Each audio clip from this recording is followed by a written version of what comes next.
Good afternoon, everyone, and welcome to today's webinar about how British exporters can make the most of the Comprehensive and Progressive Agreement for Trans-Pacific Partnership, or CPTPP for short. I think I put too many P's in there. Anyway, today's webinar is being hosted by the Institute of Export and International Trade as part of the Department for Business and Trade's International Trade Week. This is a program of events, workshops and webinars geared towards encouraging more British businesses to trade internationally. It's a terrific program that the Institute is delighted to be able to participate in and support for the third year in a row. My name is William Barnes-Graham, the Executive Editor at the Institute, and I will be your host for today. But to begin with, it is my delight that we're going to, in a second, play you a video from Lord Offord of Garvel, the Minister for Exports, talking through why the Department for Business and Trade is running International Trade Week. So over to you, Phil, to play the video.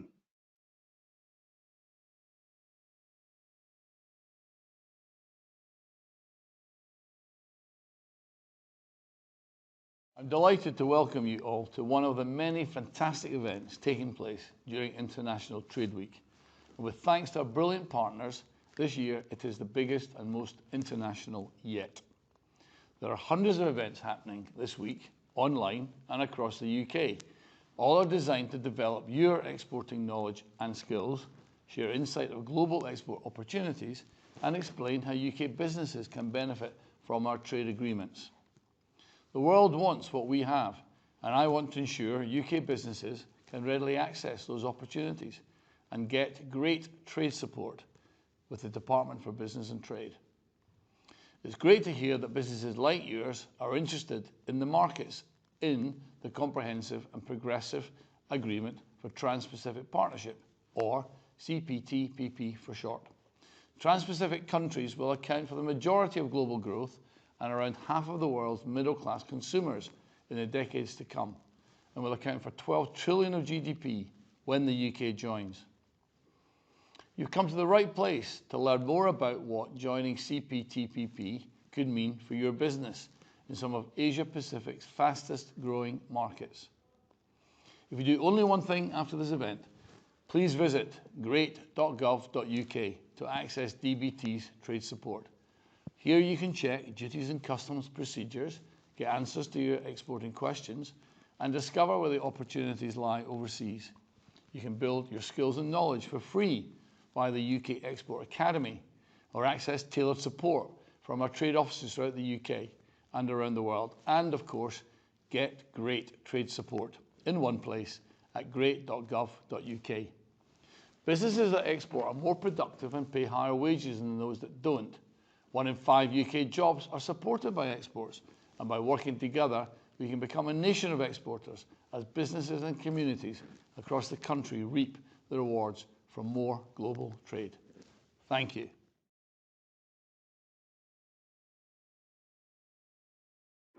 Terrific stuff. So I'll just let Phil grab back the screen. But a huge thank you to Lord Offord and the folks at the Department for Business and Trade for producing that video, and I hope everyone on the call has found that maybe a little bit inspiring. But without further ado, let's get into the webinar. So on the next slide, it is my delight to start introducing you to our fantastic panel of speakers today. We're delighted that Hope Hadfield is able to join us from DBT, where she is the lead on CPTPP engagement. Hope has been working in the civil service for a decade now, including 5 years in international trade, during which she has been part of a team that negotiated the UK's agreement to join CPTPP, and she is now DBT's lead on engagement with that deal. And she must indeed be very well versed on trade acronyms by now, so many in just her job title alone. Hope is joined by the Institute's Henrietta Yarda, who will be comparing CPTPP to the UK's other bilateral free trade agreements. Henriette is the Institute's lead on FTA utilisation and trade in services, and has recently moved to Geneva to become our permanent representative there. Not a bad gig. Henriette has previously worked for the Norwegian Customs Authorities and has been involved in trade negotiations involving Norway, Switzerland, Liechtenstein and Iceland at the European Free Trade Association. Once Hope and Henriette have given an introduction of what CPTPP means for UK businesses, we will hear from 2 fantastic case studies on the next slide. Indeed, 2 brilliant case studies who are also DBT export champions and who are already selling into several Pacific markets. As you can see, Adriana Santos is joining us from the excellent condiment producer, the Trackament Company, where she's head of international. Adriana has vast experience with trade in the food and drink sector and has previously represented a number of well-established UK brands in the LATAC region. And after Adriana, we'll be hearing from Graham Richards, the Managing Director at One Hill and Hilly Limited, two of the UK's leading technical performance running apparel, socks and accessory brands. Graham has been involved in One Hill since 1980 and has been a key part of the brand's growth into becoming an international phenomenon, now selling in 30 countries worldwide. We're really looking forward to hearing both Graham and Adriana's stories later on, before answering some of your CPTPP questions in a Q&A at the end. However, before I hand over to Hope, on the next slide, we're going to run a quick poll to find out a little bit more about you, our audience. So a simple poll, we're here asking, do you already trade with CPTPP members? Yes, no, potentially not sure.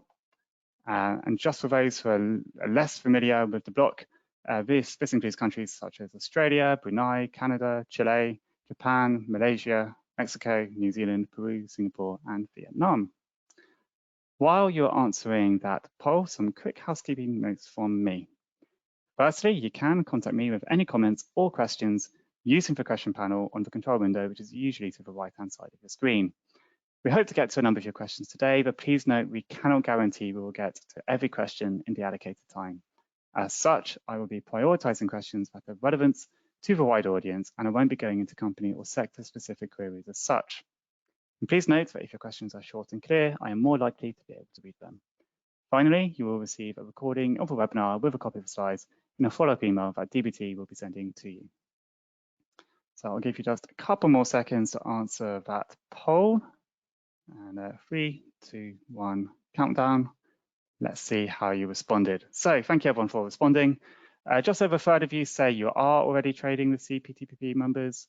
Just under half, 47% are not, and 16% interestingly are not sure. So thank you everyone for answering that, very useful as we go into the webinar. So indeed, equipped with that information, it's my delight to hand over on the next slide to Hope to give an overview of what CPTPP is and what it might mean for the UK. Over to you, Hope. Brilliant. Thanks very much, Will. Great work on the acronym. It is not the easiest to say. And huge thanks to everyone for joining. So we've got a few slides. If we could flip on to the next one. So firstly, what is CPTPP? It's not just a great acronym. It's a really deep free trade agreement between, well, now 12 countries across the world. I won't repeat them because Will already said them, and you can see them on the map.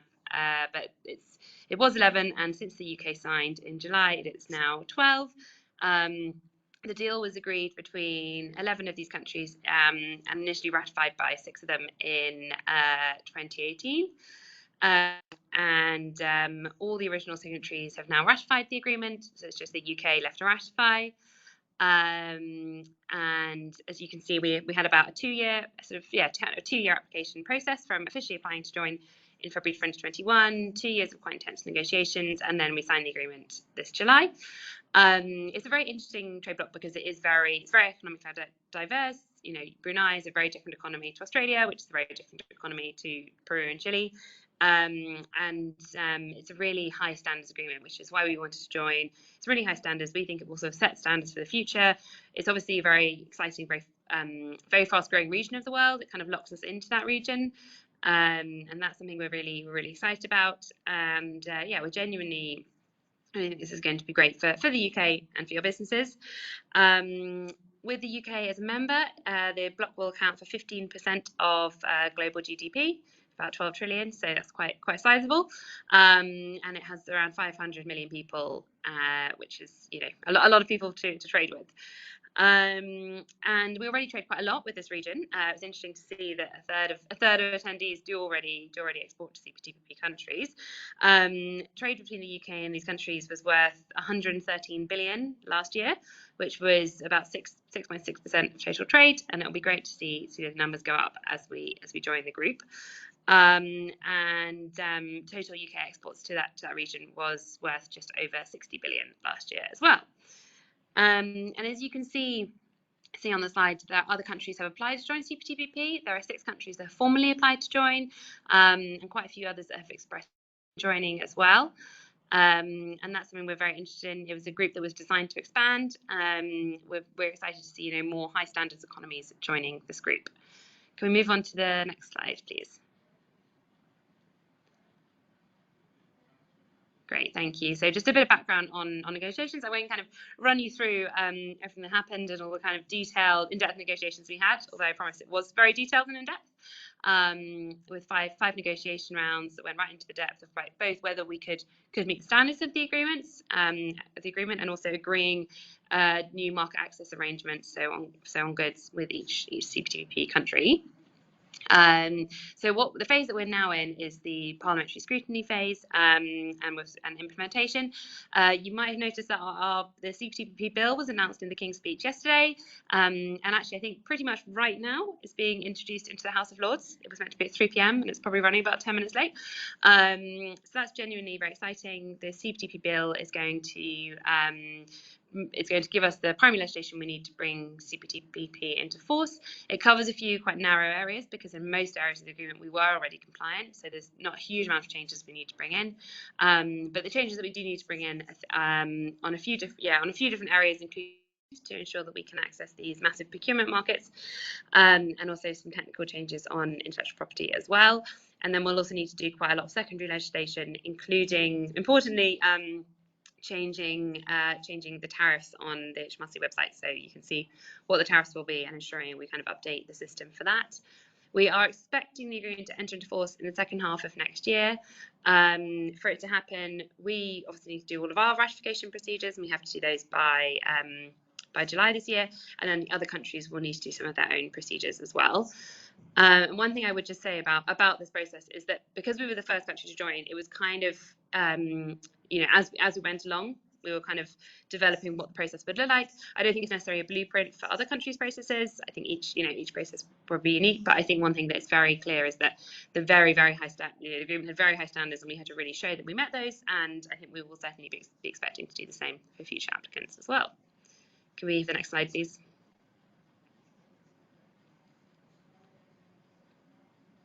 Thank you. So, important question: what does this deal actually mean for you? So more trade. So the key figure about CPTPP is that more than 99% of current UK goods exports will be eligible to the region will be eligible for tariff-free trade, and that's that's an incredibly deep free trade deal. And there are also fewer barriers to services. That's something that because it's a relatively modern and relatively new deal. That's one of the really exciting things about it, and that it is very orientated towards services, which obviously is perfect for the UK economy. And because it's a modern deal, it's got some really modern rules on digital trade that will allow our businesses of all shapes and sizes to have new opportunities within CPTPP. And it's got a lot of commitments around things like reducing customs barriers, reducing red tape, more efficiency, more transparency, which will be great for our businesses exporting to all these countries. And one of the things that makes CPTPP as a bloc so good, as opposed to a series of bilateral agreements, is it'll make supply chains more secure because it's a single set of rules across the whole bloc to help UK exporters qualify for preferential tariff treatment. And they can accumulate rules of origin, which means that it will be easier to trade within the bloc, and that's something that I think will be is genuinely a real kind of value add that you get from a trading bloc that you don't get from a bilateral deal. And can we flip to the next slide? So the kind of long-term outlook for the UK.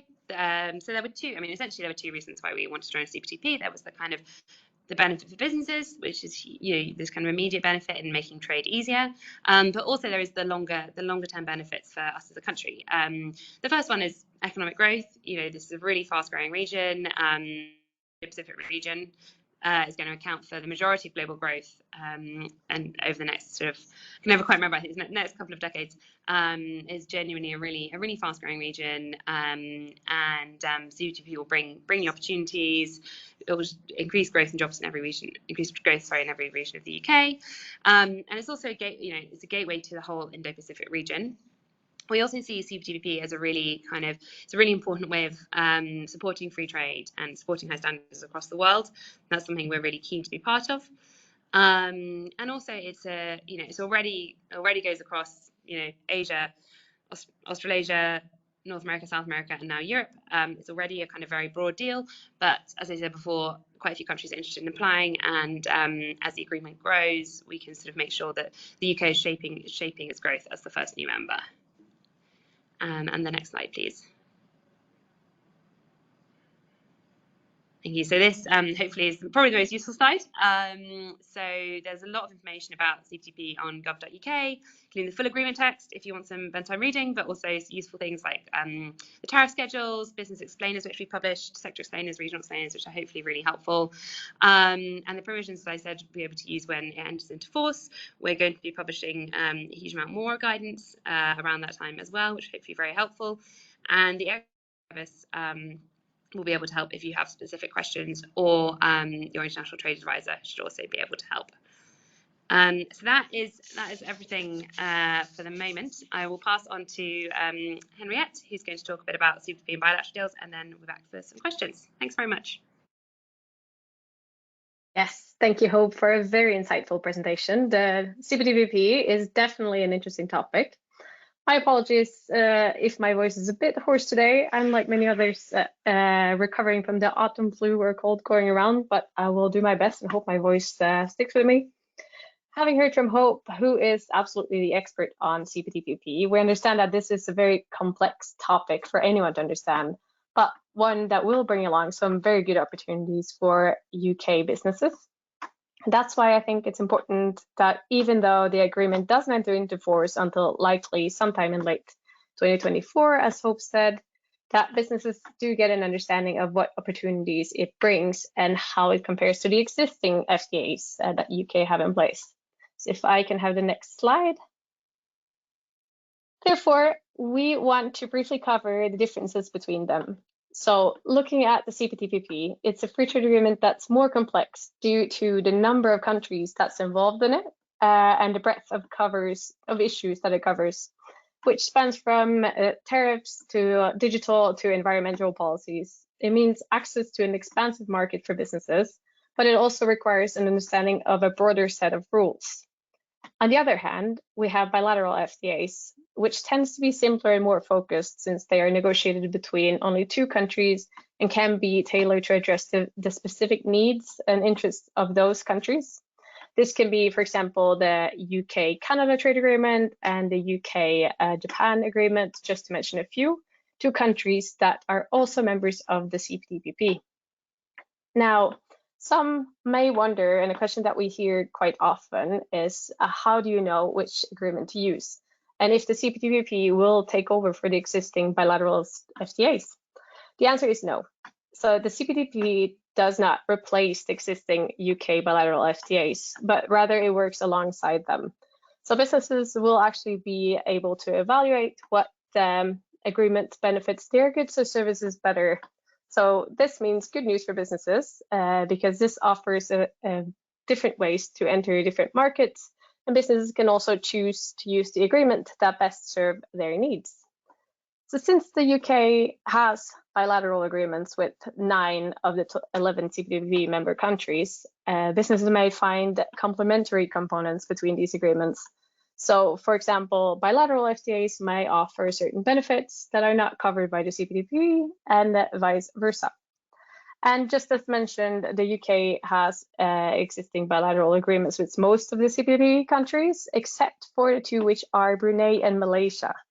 So therefore, with the UK joining the CPTPP, it adds these 2 to the trade agreement portfolio, creating new market opportunities for UK businesses with these 2 countries. So once the CPTPP enters into force, exporters can evaluate which agreement is more beneficial for their needs. Factors to consider here includes tariff rate quotas, also called TRQs, reduce or even remove tariff rates, rules of origin, accumulation, mobility, mutual recognition of professional qualifications, all which can facilitate easier movement of goods or people and facilitate work across borders as well.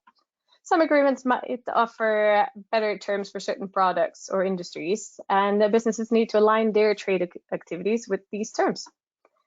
So for UK businesses, there's a range of options when it comes to trade agreements to choose from. And with more to come through the CPTPP and others in the future, they can make strategic choices to maximize their benefits. So it's therefore important to do your research before accessing new markets. And remember that there is plenty of support available to you. And if you're in doubt or need some help, whether that's through DBT or organizations such as the IOE and IT, we can help make your export experience a bit easier. So if I can have the next slide, please, Phil. So speaking of support, before I hand over or back to Will, I just wanted to share with you all some of the support we offer businesses, as you can see on the screen here. So we offer a suite of services which is designed to empower and support individuals and businesses who are already or looking to get involved in international trade.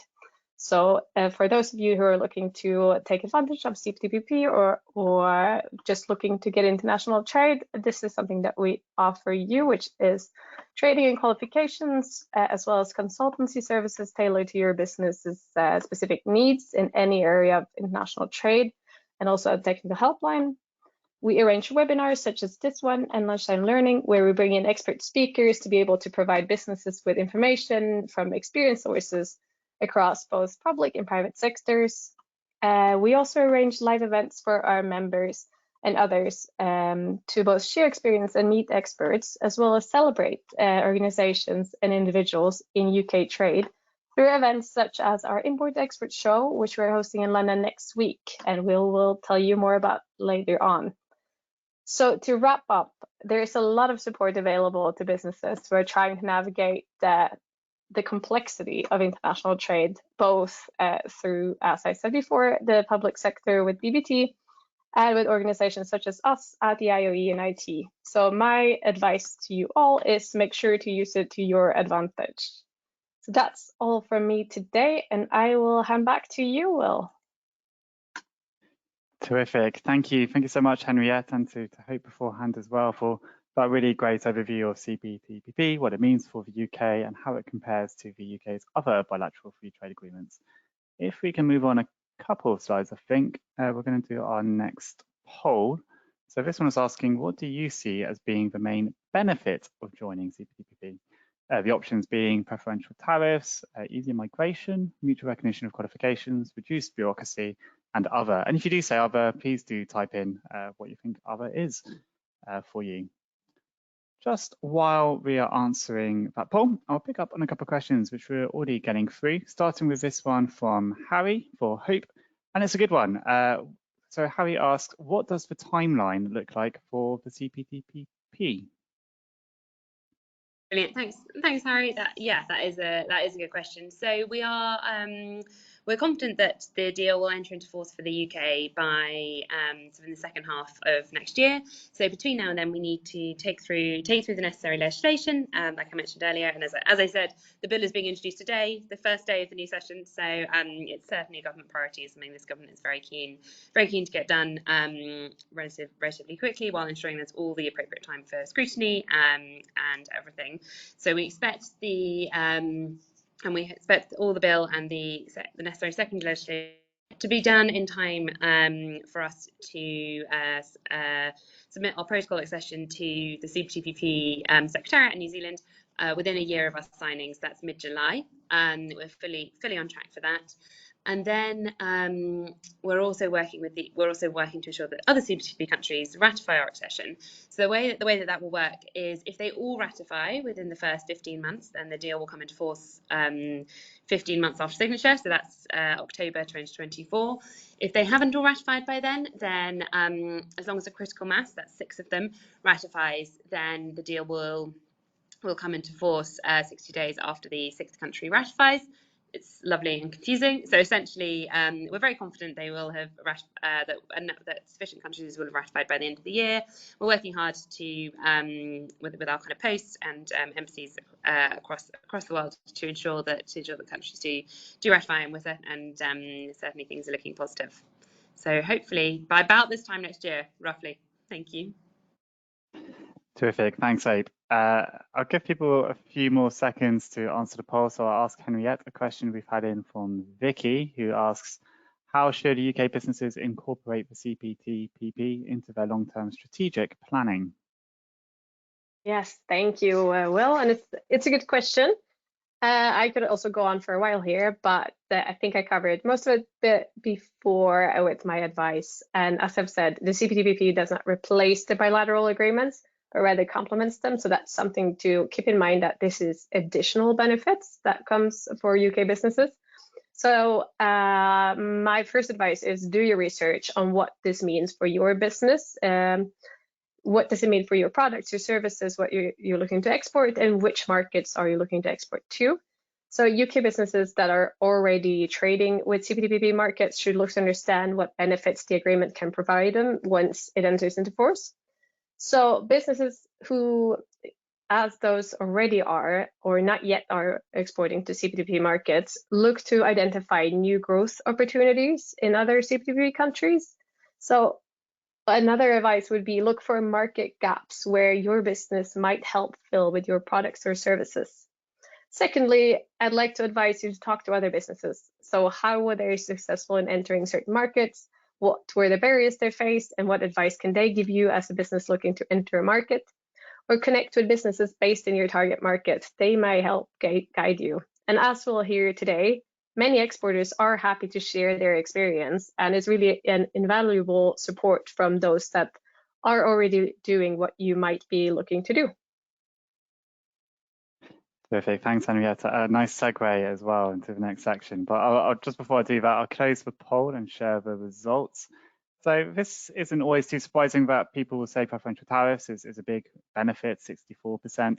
That's followed by reduced bureaucracy at 18%, mutual recognition of qualifications 11%, 7% say easier migration. If I start with Hope, is that poll response at all surprising? I mean, tariffs are often a big thing with trade deals. So does that make sense to you? Is that tally with what you're seeing? Yeah, definitely. I mean, the tariff benefits are definitely sizable in CPTPP, particularly for Malaysia and Brunei, as Henry mentioned, because we don't have an existing agreement with them. It's a kind of huge change in our trading relationship with those countries, and Malaysia in particular, obviously, is a big, really fast-growing market. What I would say is I think CPTPP has some really good temporary entry sort of mobility benefits as well, on the kind of easier migration point. Not for long-term migrations, that's obviously a separate thing that isn't done through trade deals, but for shorter-term sort of business travel, it's got some really good benefits. It'll make it easier for people to, for example, bring their families when they travel for work and travel as a service provider. So I think that's something that we'll need to make sure we're telling businesses about as well. Thank you. Thank you, Hope. And Henriette, I mean, you're trade and services lead at the Institute as well. Does that sort of reinforces, I suppose, some of the work you're doing in terms of the other benefits, including mobility and qualification? So, I mean, one thing that we are aware of is that most people look to the benefits that you can see. So the benefits of the goods, the tariffs are usually the one that stands out. And of course, the reduced bureaucracy as well. It is not a very surprising result. One thing that I would want to highlight as our trade and services lead is do look for what benefits there might be for you on trade and services. There might be some easier mobility provisions. It all depends on which market you're looking for or what product you're doing. Are you in goods or services? You might even be in both. So again, my advice, do your research and see if there are additional benefits with these agreements that could be good for your business. Terrific. Thank you. Thank you both, Henriette and Hope. I think it's been a great overview of CPTPP. And we've also answered questions from Harry and Vicky, and I hope that's been useful to you both. But on the next slide, it is time to move on to the next part of the webinar, in which we're going to hear from two businesses that are already exporting to CPTPP markets about what challenges they have faced and what they're expecting from the deal. To begin with, a big welcome to Adriana Santos, the Head of International at the Trackman Company. Over to you, Adriana. Thanks, Will, for the introduction. Good afternoon, everyone. Of course, as we already said, my name is Adriana. I'm the Head of International here at the Trackman Company. We are a manufacturer of British condiments, They are all handmade in small batches, and our condiments range from mustards, ketchups, chutneys, sauces, relishes, and we currently export to over 20 countries across the globe. Our export journey started over 20 years ago, so we are a very experienced exporter, and this is the reason why as well that we are also an export champion for the Department of Business and Trade. And in terms of the CPTPP market, we export to Australia, Canada, and Singapore, which is part of the bloc, and we used to export to New Zealand as well. But because it was relatively market for us, we decided to exit that market. Out of these markets, Australia is not only our first export market, so we've been export to Australia for many years. It is also our third largest export market for us, so we do a lot of business with Australia. In terms of the new CPTPP agreement, we are already seeing benefit of the new agreement that come into force. And something that's interesting that Henriette said early on is, of course, the CPTPP is not replacing any bilateral agreements that UK already have in place with some of these markets.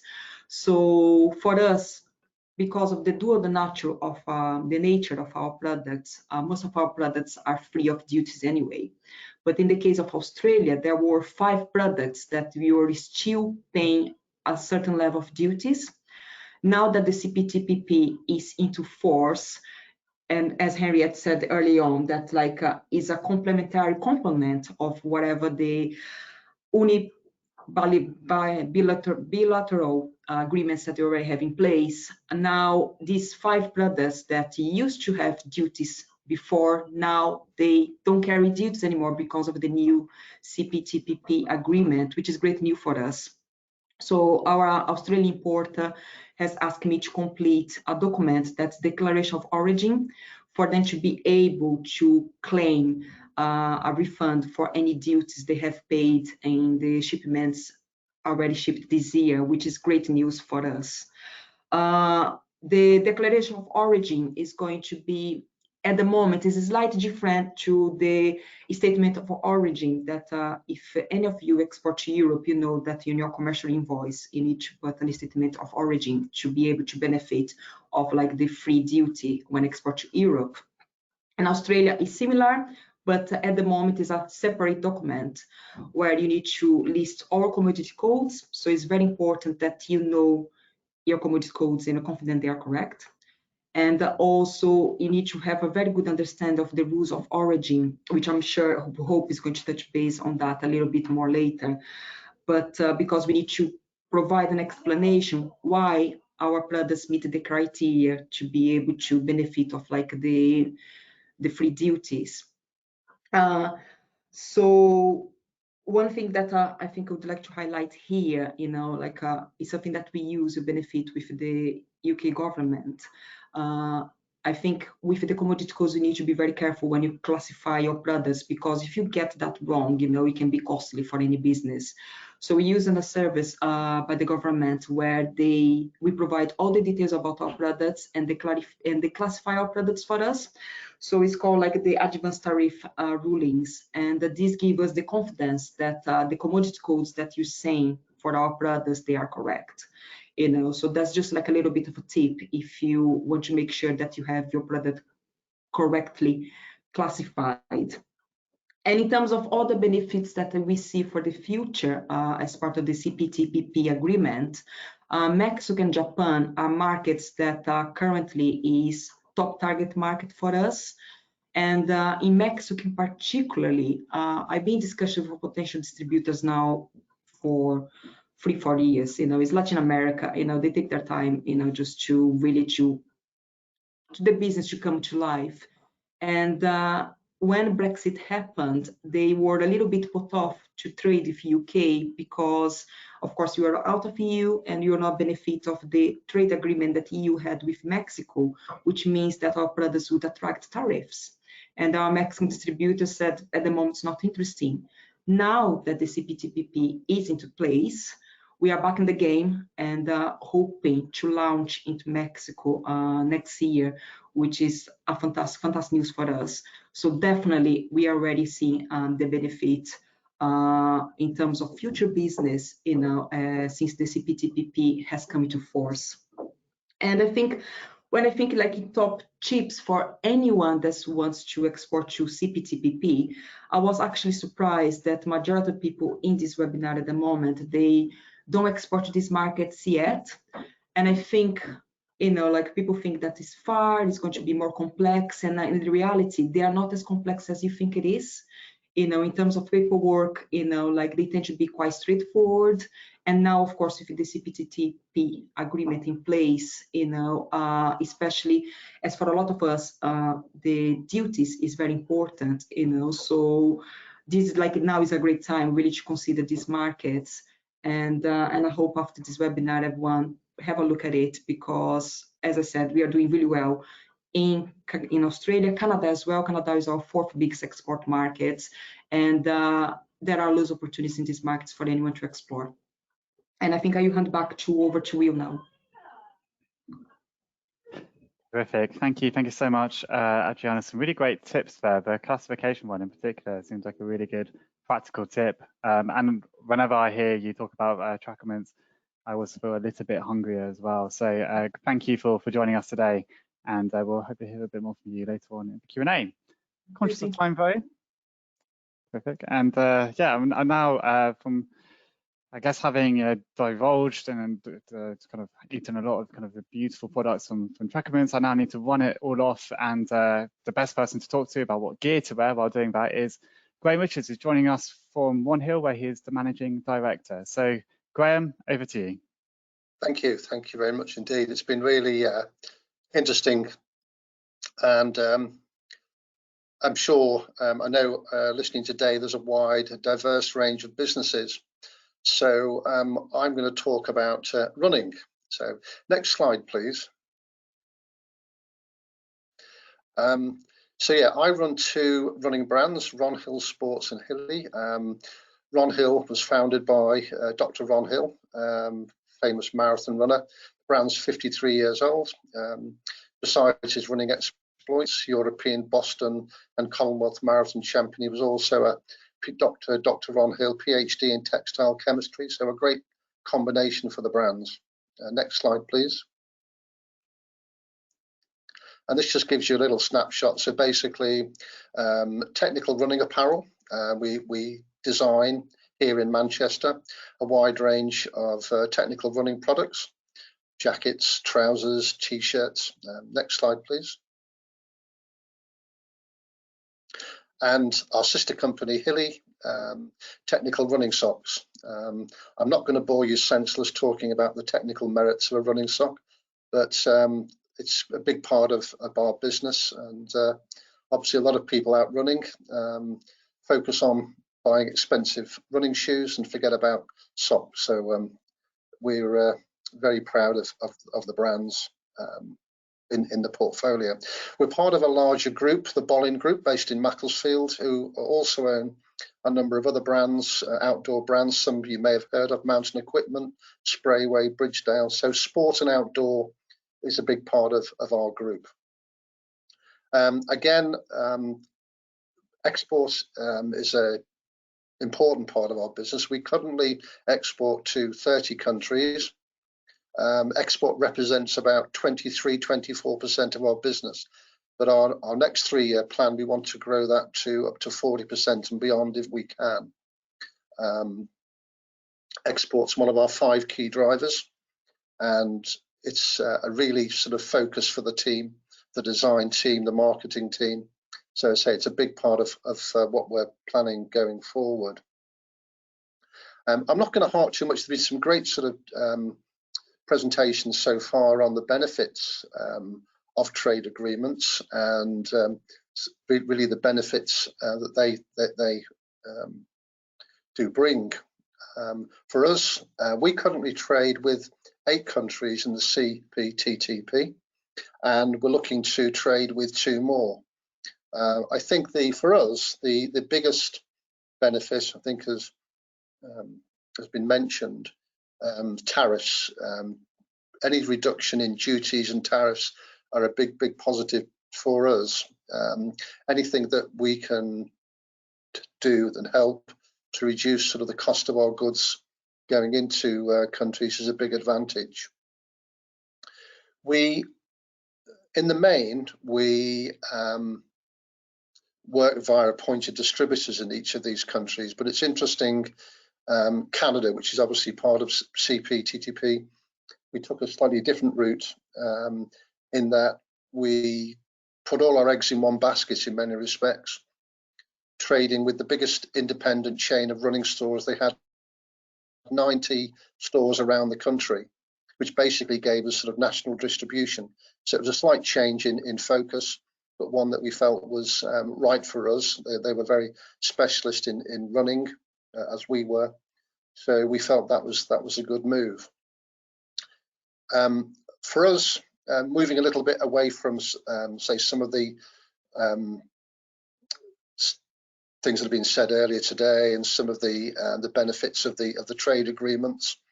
For us, you know, we're not Nike or Adidas. We haven't got the marketing bucks to expand, but obviously to grow into export, you know, we've had to look at sort of other areas. Worked very closely with the Department of Business and Trade, formerly Department of International Trade, who've helped us immensely. So we've looked at things slightly differently. I mean, yes, we design and produce running gear. Runners run all over the world. There are certain countries that we targeted where sort of running perhaps is more popular than other countries. But we've also looked at other areas. Innovation is a big part of what we do to be different. We have a range of products, and a pair of running shorts is a pair of running shorts, but we try to be as innovative as possible. And I think it's important for all businesses to not only look at what they do, and also look at ways that they can differentiate themselves from other businesses. So as I say, innovation, and that is fabric innovation, technical innovation. We want to try and lead the field rather than follow the field. Heritage, Ron Hill is 53 years old as a brand, and Hilly 32 years old. So we've undergone quite a big brand exercise on our two brands. And basically we're doing a lot of focus on our brand heritage, our founder, and basically some of the benefits of what we do compared to some of the larger organizations. So to really try and sum up here, and do take on board all that's been said in the last sort of 45 minutes, there are a lot of benefits from trading internationally, without doubt. And obviously these new trade agreements, they are quite diverse, but basically any trade agreement that can assist and help in your export movement is a big benefit. So do take advantage, do talk to the Department of Business and Trade, and good luck to everybody with the developments of their business overseas. Thank you. Thank you so much, Graham. Some really energizing, inspiring words there. It's great to hear about your company story as well, and kind of the successes you're already having. But also, yeah, as you say, make use of the support which is out there, if you aren't already. So that'd be a really big calling point for everyone who's on the line today. But yeah, two really inspiring examples there of how UK businesses can thrive in CPTPP markets. And that's before the deal has even come to force. But we're now going to go through a few of your questions over the remainder of the webinar. And as we enter the Q&A, just another quick poll to find out a little bit more about how you, the audience, feels towards the agreement. So we've asked about the benefits, but what do you think is the most significant challenge for trading with CPTPP countries? So the options there are tariffs, logistics and distance, market access, market knowledge, and other. I'll leave it on for a few minutes. And just as people are answering that poll, I'd like to ask a question which has come up from Linda, and I think it applies to both Adriana and Graham. And Linda asks, if you could have started over and done it all again, what would you have done differently? So Adriana, if I could put that to you first, and then to Graham. So Adriana, what would you have done differently? Okay. Of course, like I've been with Trocomans for almost 5 years, and we've been exporting for over 20. I think if I was at that time here in the business, I think something that I would look differently would to take the free trade agreements a little bit, look into it more in depth, and then really understand how this can benefit your business.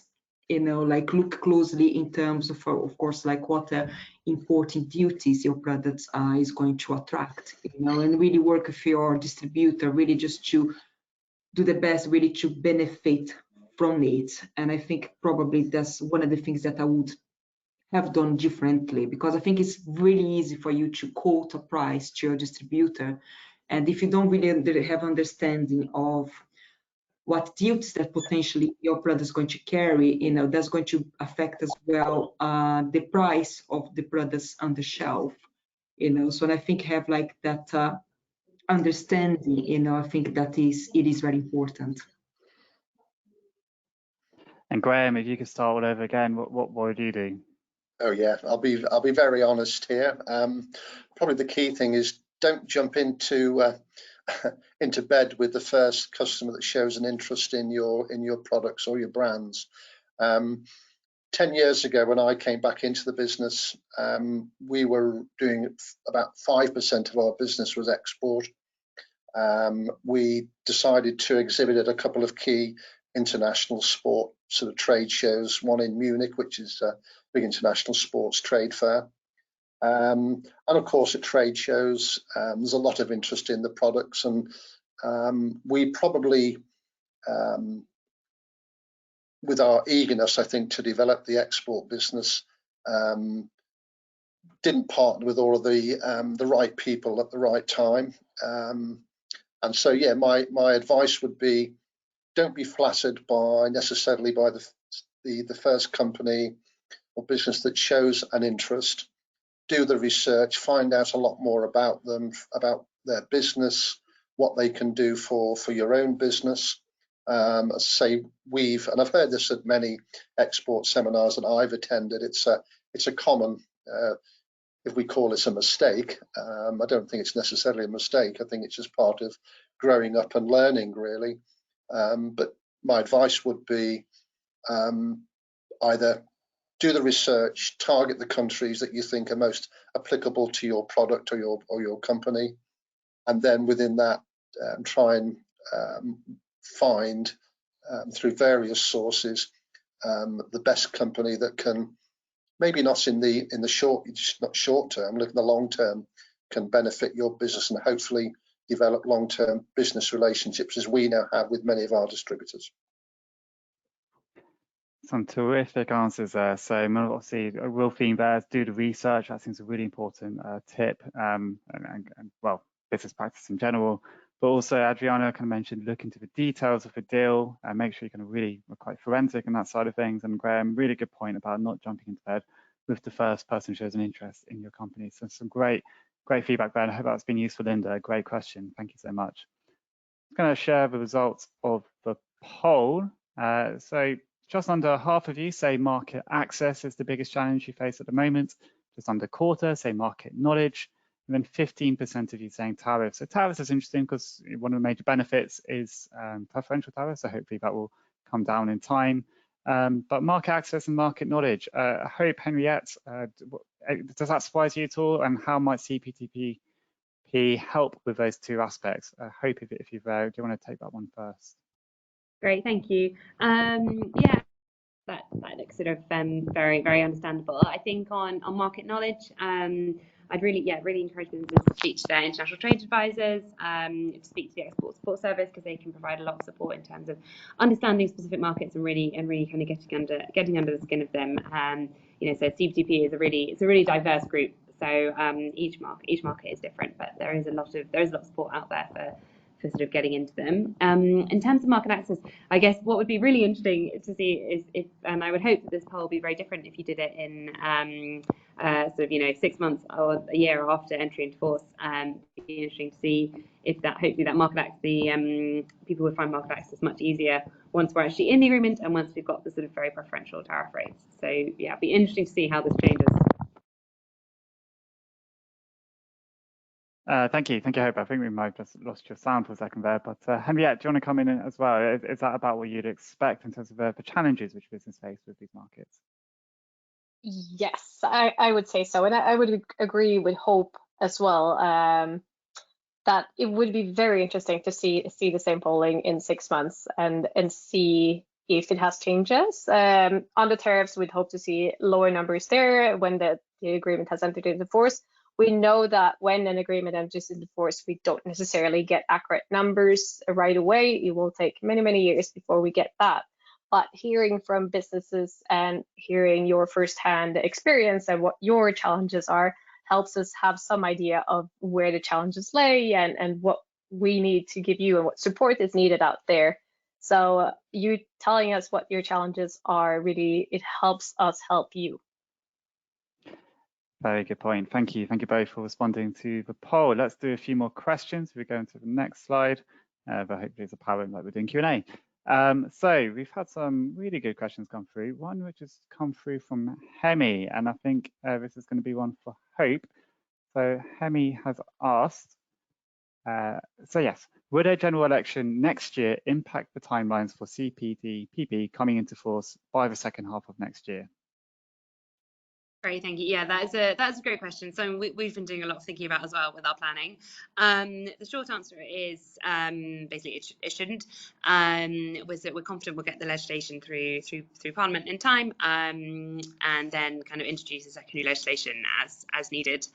And also, I mean, in terms of kind of the wider sort of domestic politics of CPTPP, it's quite sort of broadly supported across the UK. So we hope that it shouldn't make any impact, and I wouldn't worry about that kind of impacting your business planning too much.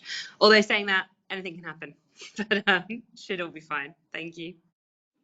Thank you. I hope, as you say, Hemi, I think anything might happen might be the theme for a lot of answers to questions in 2024. Let's move on to another question. Another one, I think, for Hope. This one from Gary. So which other countries are applying to CPTPP, and what is the likelihood of any of them joining? Great, thank you. So yeah, so 6 countries have formally applied. So China, Taiwan, Ecuador, Uruguay, Ukraine, and Costa Rica have all formally applied, and then other countries have expressed quite a lot of interest. So South Korea, Thailand, the Philippines, Indonesia have all at some point expressed interest in the agreement. In terms of the likelihood of them applying, I think. Of them joining, I think the accession process for future countries is going to be very stringent. Our process is very stringent.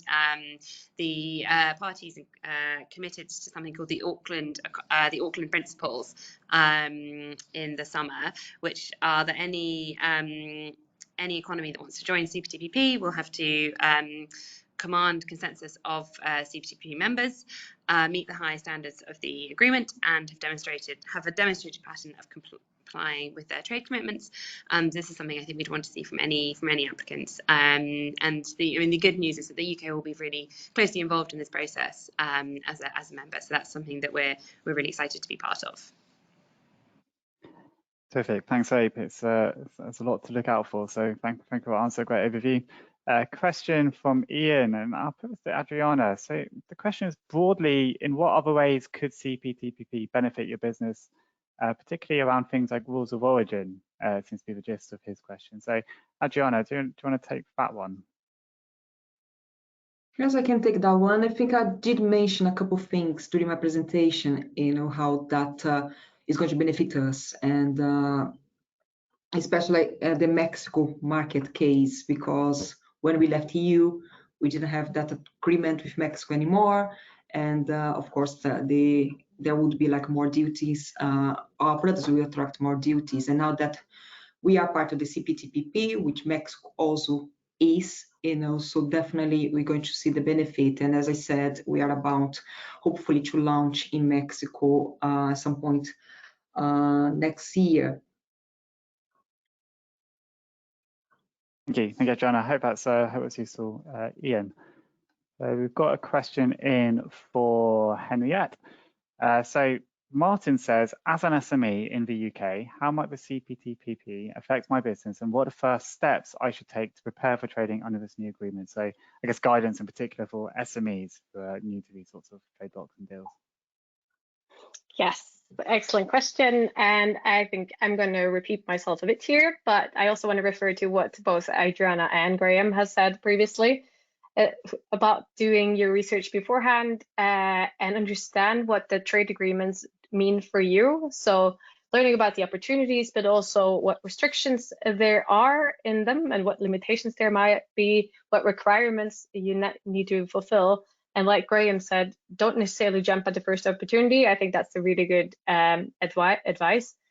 Do your research, understand the opportunities and limitations for your products or services in the different markets and with each different agreement.